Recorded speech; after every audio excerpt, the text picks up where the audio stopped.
Një nga ekrani ABC News e radhe në emisionin ton të përjashëm, si çdo të hënë në ora 22 është emisioni ju një sondazhit, pra zëri i shqiptarëve. Jo më larg se sot, një nga zhvillimet më të rëndësishme politike ka qenë ai i tërheqjes së Partisë Demokratike nga qëndrimi i saj për bojkotin e reformës territoriale, si një parathënie edhe e bojkotit për reformën elektorale. Zoti Berisha vetëm pak ditë më parë deklaroi se Partia Demokratike do ta bënte reformën në rrugë, aty bashkë me njerëzit. Por sot bevas në një zhvillim jo të papritur, fillimisht sinjali i parë u dha nga socialistët, Tauland Balla, kryetari i grupit kombëtar, i cili tha që nuk kishte bërë ultimatum ndaj Partisë Demokratike, por një kërkesë. Dhe mënyrë pak një rreth një orë gjysmë më vonë, nga Partia Demokratike u deklarua përmes Luciano Boçit, bashkëkryetarit të reformës territoriale, se Partia Demokratike nuk do të rriqe nga këtë reformë dhe se në mbledhjen e parë të rakorduar mes palëve,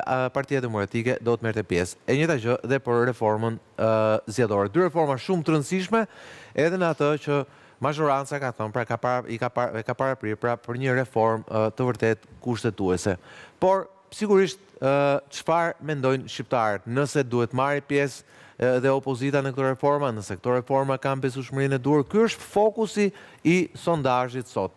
Gjithashtu edhe në një tjetër zhvillim që lidhet me zhvillimet e brendshme të Partisë Demokratike, lëvizja e Ervin Salianit, i cili jo më larg se ditën e martë do të bëj një takim në të foltorës tij paralele, pra me ato të Berishës, në qytetin e Fierit. Qyteti i Fierit simbol patjetër i të majtëve, ku ata kanë fituar gjithmonë, por ku duhet thënë se në zgjedhjet e 11 majit ata binduan thellësinë e fitores, pra me 12 mandatet që fituan, aty ku regjistruat e dispata më e madhe e aleancës madhështore. Edhe për këtë gjë do të flasim sonte në sondazhin e realizuar si gjithmonë nga Eduard Zalosha. Mbrëmë Zalosha. Faleminderit që jemi me mua sot. Roland Beko është si gjithmonë me mua, me mbrëmë Beko, dhe Rolandi tjetër, me mbrëmë zoti Lami. Faleminderit që jeni me mua sot. Atëherë, sigurisht Beko ishte një zhvillim, temin për ne që merrem këtu, nuk ishte kaq i papritur. Mënyra se si reagoi Tauland Balla, pastaj reagimi menjëhershëm në thojza, rebelimi i disa deputetëve, po vetë emrat që pam nga ata që u rebeluan nga mbledhja e grupit parlamentar ishin gjithë besnik të zotit Berisha. Pra në mënyrë ishte një rebelimi kontrolluar, shpërtimi kontrolluar, apo jo, po gjithsesi është lajm i mirë që Partia Demokratike nuk do ta bojkotojë reformën elektorale. Të paktën shohim nesër, po të paktën qëndrimet e palëve sot ishin të qarta. Në statutin e vetë që ka miratuar në 11 dhjetor të 2021, Partia Demokratike ka sankcionuar që nuk do të ketë më asnjëherë bojkote si të institucioneve, si të tryezave politike. Pra, me qëllimin për të shfrytzuar çdo lloj hapësire që do të jepet opozitarizmit nga një anë, nga ana tjetër, edhe për faktin se bojkoti që ju kanë bërë reformave të ndryshme, tryezave të ndryshme, si e para ka qenë reforma territoriale dhe pastaj dalja nga zgjedhjet lokale apo djega e mandateve, gjitha këto ata i quajtën gabime të zotit Basha dhe nuk do të përsërisin me zotin Berisha. Mirë, por ne vum re këto ditë që stili ishte i njëjtë, domethënë i komunikimit politik dhe i marrjes vendimit. Ishte vullneti personal i zotit Berisha, i pa konsultuar me forumet, kur ai tha që ne nuk do të marrim pjesë në asnjë tryezë që do të zhvillohet për ta shkruar reforma, si për reformën territoriale, ashtu dhe për reformën zgjedhore.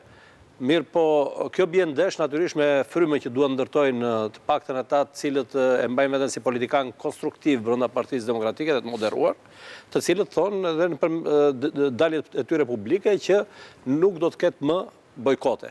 Kështu që brenda Partisë Demokratike ishte i pritshëm kjo lloj përplasje, nëse do ta marrim seriozisht që ata janë aty. Bujar Leska e bëri rebelimin e parë, që unë besoj që ishte genuin i tij, me një status në rrjetet sociale.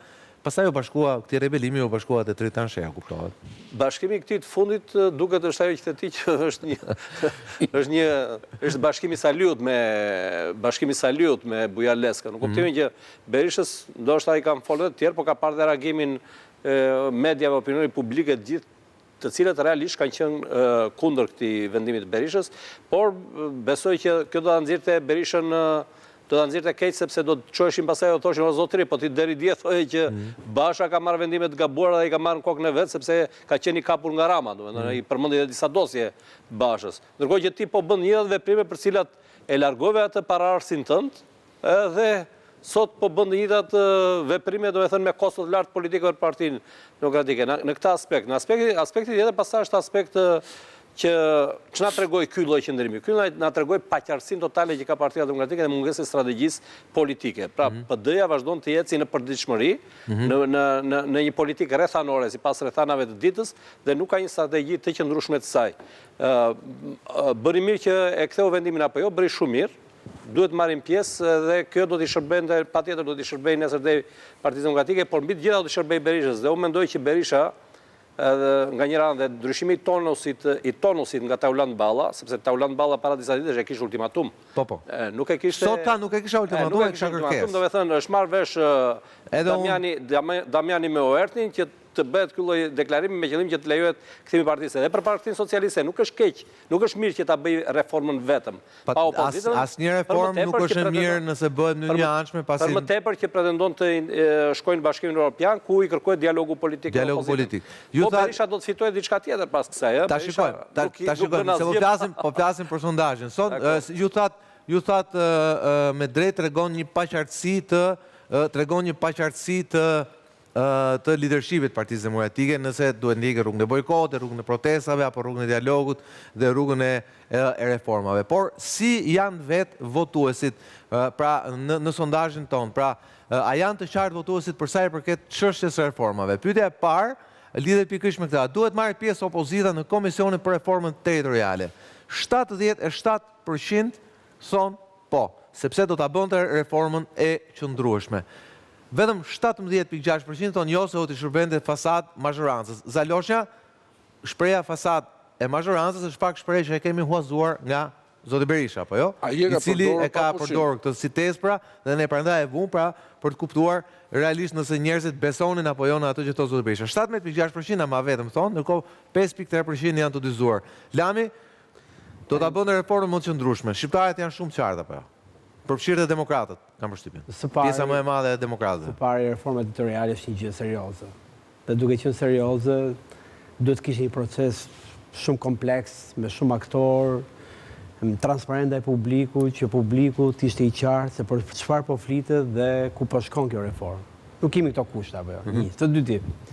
Lidhje me faktin se qëndrimi 17% do ta bëjë fasad, përveç faktit që mund të jenë demokratë të cilët mund ta kenë këtë mendim, po ti referohesh në numrin e votave që kërkohet në parlament për të kaluar kjo reformë, 50 plus 1 duhet, 71 vota janë. Dhe të jemi korrekt. Roli i opozitës, sado konstruktiv të jetë dhe sado kritik të jetë mbi çështje që mund të ketë reforma, qeveria i ka gjitha mekanizmat ta kalojë reformën, sipas projektit të saj.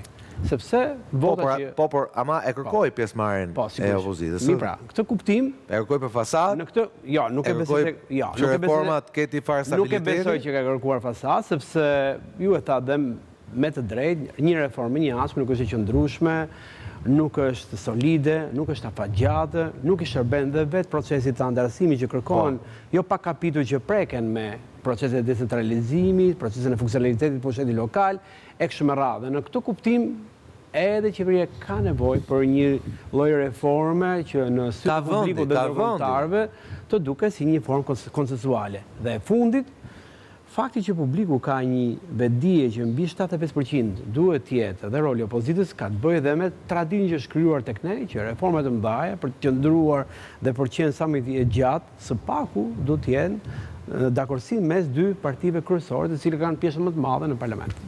Zalosha, të thoni diçka? Dgjoj, se mos mendojmë se njerëzit e zakonshëm nuk i ndjekin ngjarjet, i ndjekin të gjithë ngjarjet. E kanë parë që u bë një reformë territoriale vetëm para 10 vjetësh, ku PD-ja nuk mori pjesë në komisionin që hartoi këtë ndarje territoriale dhe ku votuan vetëm partitë që ishin në shumicën atë kohë. Dhe vetë eksperienca se ky është ndoshta sondazhi që prek më drejt për drejt qytetarët e zakonshëm.